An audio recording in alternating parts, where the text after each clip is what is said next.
Bom dia, pessoal. Hoje eu estou num cenário diferente aqui porque tivemos que viajar, fomos obrigados a viajar, porque eles iam dedetizar nossa casa lá pro verão, né?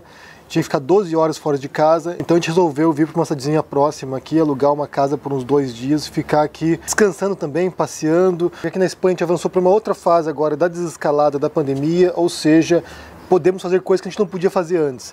Então foi a oportunidade para poder também sair um pouco de casa depois de mais de 2 meses fechados em casa, fazer um pouquinho de turismo e desopilar a cabeça também. O que eu quero falar com vocês hoje é sobre uma fala da ex-consuleza da França no Brasil, a Alexandra Loja, que esteve na CNN e falou sobre racismo e falou sobre também os protestos que começaram a se espalhar agora para a França também. Além dos Estados Unidos, tem agora uma série de protestos lá. Mais de 300 cidades norte-americanas estão com manifestações e também agora para outros países como a França também. Então eu vou pôr para vocês aqui o vídeo da Alexandra Loja. Não é só com gotinhas de cotas nas universidades que vamos resolver a questão racial no Brasil. Hoje, a CNN e toda a mídia brasileira tem o poder de convidar acadêmicos negros para conversar sobre essa temática. Quando vejo o William Vac, que foi mandado embora por um episódio de racismo, e hoje ele debater tanto tempo sobre racismo, eu acho que deveríamos também convidar negros no lugar de falas deles para debater sobre essas questões, porque é essencial dar essa pauta para as pessoas que sentem na pele, que têm estudado esse assunto, que são ativistas militantes dessa causa, porque realmente Black Lives Matter... Bem, como vocês viram, a crítica que ela fez ali, primeiro tem a ver com William Vac. William Vac atualmente é um dos grandes nomes da CNN, ele foi demitido da Globo por causa de uma acusação de racismo. Surgiu um vídeo em off, na verdade, né, um vídeo que eles não estavam no ar, um vídeo gravado no qual o William Vac aparecia falando coisas racistas. Ele disse que era piada depois, né, tem alguém buzinando lá fora lá do estúdio, ele vai lá e fala que é coisa de preto e a pessoa que está com ele não entende, ele vai lá e repete, né, coisa de preto, e depois quando ele vai lá se justificar, acho que ele foi no Jô Soares, se não me engano,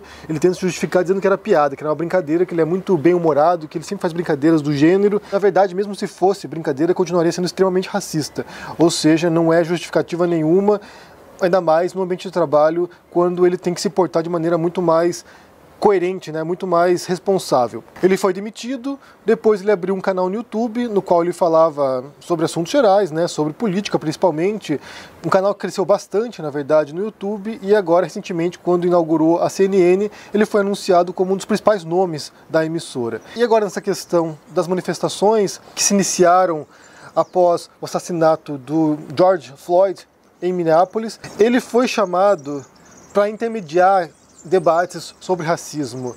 E isso, além de ser extremamente desrespeitoso para aqueles que são vítimas de racismo diariamente, acaba sendo aquela ironia grotesca do Brasil, né, de você chamar alguém para moderar um debate, não seria nem de longe mais apropriado para isso. Eu só quero deixar claro aqui que é importante a gente pensar que as pessoas podem também se arrepender do que fizeram, as pessoas podem aprender com os erros do passado, não é essa a questão, na verdade, não é essa a questão mesmo.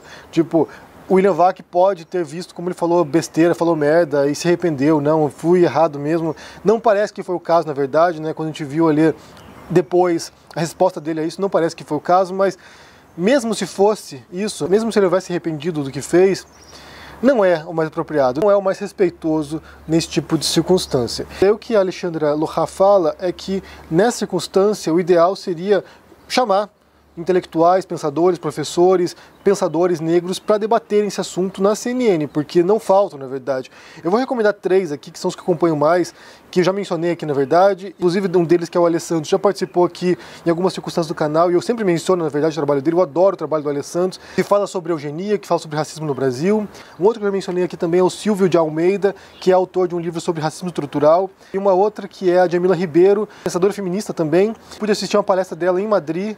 Então são 3 pessoas que eu acompanho mais de perto, como eu disse, mas são inúmeros intelectuais negros. Eu até vou pedir para que vocês deixem aqui no comentário recomendações de intelectuais, pensadores ou influenciadores negros que vocês acompanham, para que a gente possa ampliar também esse leque de possibilidades de pessoas analisando esse momento, e não apenas questões de racismo, mas também outras questões que não estejam envolvidas com isso, né, questões étnicas. A Alexandra Loja, ela foi para o Brasil alguns anos atrás, E ela esteve no Jô Soares também, eu falei do William Vac aqui, ela esteve no Jô Soares e ela falou sobre a relação do brasileiro com a raça, né, com a etnia, como ela percebia o tipo de racismo que havia no Brasil, que era diferente do que havia na França, e como ela se sentia discriminada. Por exemplo, ela conta uma cena no qual ela está na casa dela, tendo uma festa, fazendo uma recepção na casa dela, e ela abre a porta para receber as pessoas, e as pessoas acham que ela era a empregada doméstica da casa, e não a consoleza.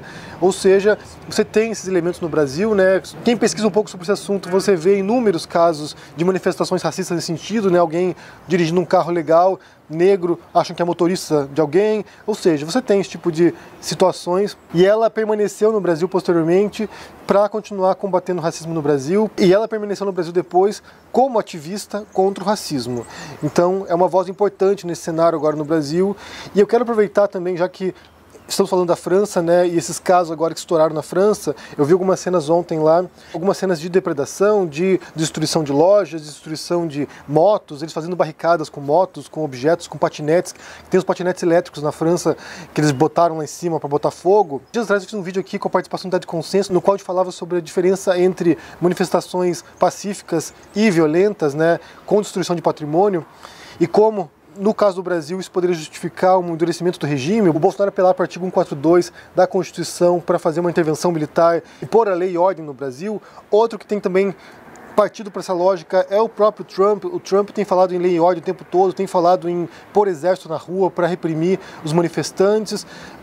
Há uma rejeição dos governadores dos Estados Unidos, mas há uma tensão agora muito forte nos Estados Unidos em relação a isso, né, de restaurar a ordem. E na França você tem uma longa tradição mesmo, que já deriva da Revolução Francesa, de revoluções violentas. Não é a primeira vez que você tem isso, não será a última também. Você teve durante o século XIX inúmeras revoluções na França, com barricadas. Tem um artigo muito bom, eu vou citar aqui de cabeça o título porque eu não tenho como consultar agora, não estou em casa eu geralmente posso olhar no computador e procurar, mas se eu estiver errado aqui eu corrijo na edição. Um artigo do Walter Benjamin chamado Haussmann e as Barricadas, está no livro dele Paris, Capital do século XIX, e no qual ele fala sobre um projeto de urbanização de Paris, feita pelo Haussmann, quando ele vai lá e demole os bairros medievais parisienses, com vielas estreitas que eram facilmente utilizadas para construir barricadas. E você tem históricas barricadas francesas, né, tanto na Revolução Francesa quanto posteriormente nas outras revoluções que tiveram, nos outros protestos que tiveram.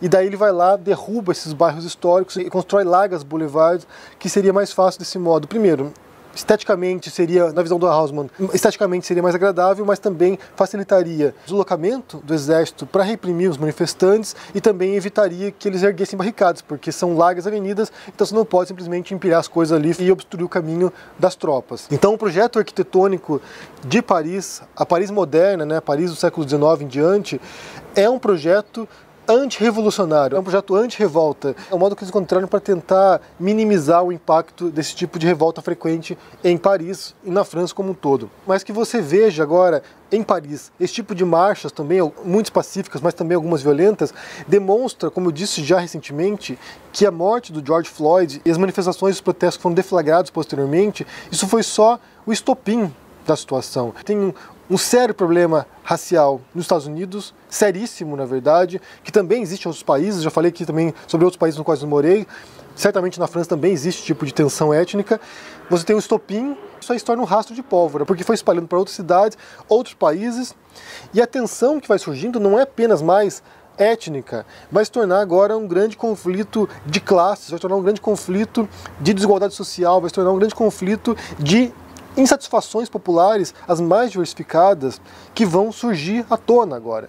Então, por exemplo, Paris ou França, Estados Unidos, o Brasil também, que agora você tem a marcha pela democracia no Brasil, né, os movimentos pró-democracia, você vê estourando isso num ponto e parece que vai inflamando as pessoas a também repetirem isso. Elas também querem ir para a rua, elas também querem se manifestar, elas também querem enfrentar as condições que as oprimem. E quando você une, por exemplo, a questão racial e a questão da pandemia também, a profunda desigualdade que já está gerando, muita gente sem trabalho, muita gente passando fome, muita gente desesperada, sem ter nenhuma perspectiva para o futuro, certamente esse tipo de insatisfações vão se acumulando e vai se tornando uma bomba relógio em potencial. Já estão previstas mais marchas para esse domingo no Brasil. A PM parece que vai organizar lá para tentar pôr os grupos separados, em horários separados, para tentar evitar justamente o que aconteceu no último domingo. Nos Estados Unidos, a situação se apaziguou um pouco em termos de violência, mas as marchas continuam. está havendo toque de recolher lá e mesmo assim as pessoas estão saindo, desafiando o toque de recolher. Em Nova York, por exemplo, em bairros que historicamente não há esse tipo de manifestações, esse tipo de protestos, está havendo também. No Sorro, na Times Square, ou seja, o negócio está se complicando sim. O Trump fez uma cena, protagonizou uma cena que foi deprimente nesses últimos dias. Os manifestantes estão se reunindo também na frente da Casa Branca de maneira pacífica. O Trump queria demonstrar força, queria demonstrar poder.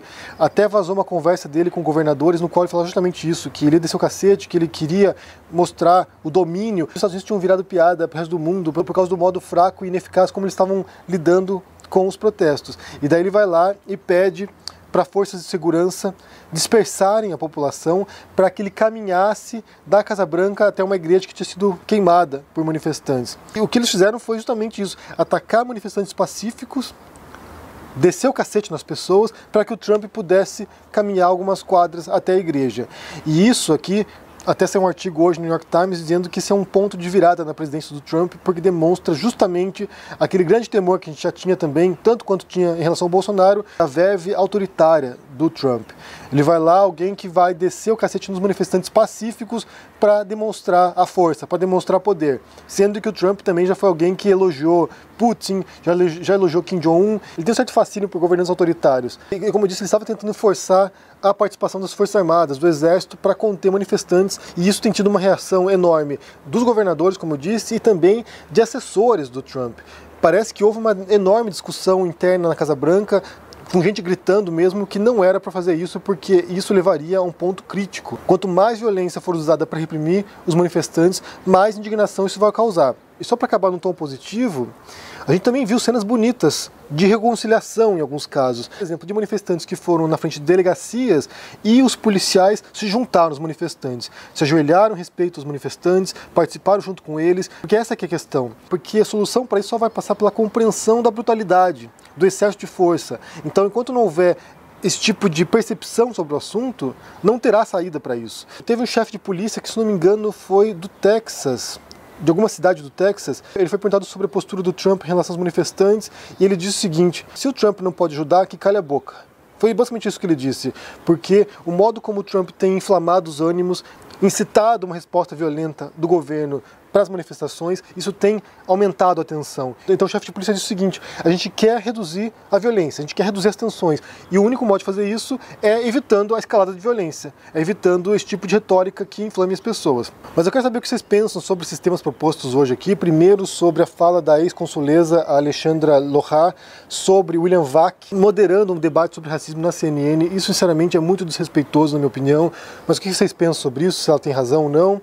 Sobre os protestos em Paris, agora, se vocês viram algumas cenas lá, na França, em Paris, a tendência é que tenha um caráter mais agressivo mesmo, porque é um fator histórico da França. Desde a Revolução Francesa, isso é habitual, e eles vão realmente pro quebra-quebra, é algo mais típico da França. E se vocês viram também as cenas de policiais se unindo a manifestantes, entendendo o que está acontecendo ali e como isso demonstra que pode haver uma saída sim nessa compreensão, nesse tipo de diálogo, nesse tipo de medidas práticas da polícia, de governantes, para tentar reduzir as tensões raciais nos Estados Unidos. Claro que você não pode reduzir o preconceito das pessoas, mas você pode tentar, através de políticas públicas, reduzir de fato esse tipo de racismo estrutural e institucional que existe nos Estados Unidos. O que vocês pensam sobre isso? Deixe seu comentário aqui embaixo, deixe o joinha, assine o canal. Somos mais de 500 mil inscritos agora, gente. Muito obrigado mesmo vocês que acompanham. A gente se vê por aí. Abraço e até mais. Tchau!